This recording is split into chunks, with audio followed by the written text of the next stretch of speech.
మత్తయి సువార్త 5వ అధ్యాయం 24వ వచనం. ఆ కానుకను పీఠము చెంతనే వదిలిపెట్టి పోయి మొదట నీ సహోదరునితో సఖ్యపడి తిరిగి వచ్చి నీ కానుకను చెల్లింపము.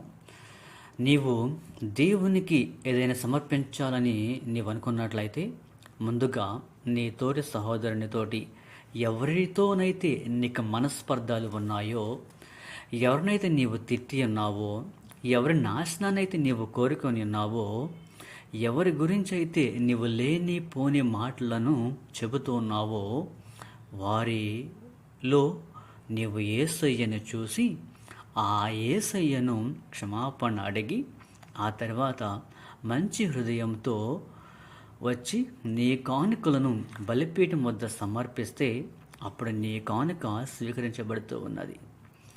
కనుక ప్రియమైనటువంటి దేవుని బిడ్డలారా, ముందుగా ఇతరుల మంచిని కోరుకోనండి, అప్పుడు మీకు మంచి జరుగుతూ ఉన్నది. ఇతరులు నాశనం అవ్వాలి, మనము బాగుపడాలి అని అనుకుంటే ఇది జరగదు. ఎందుకంటే నీవు ఏదైతే ఇతరులకు చేస్తావో అదే తిరిగి నీకును ఇవ్వబడుచు ఉన్నది.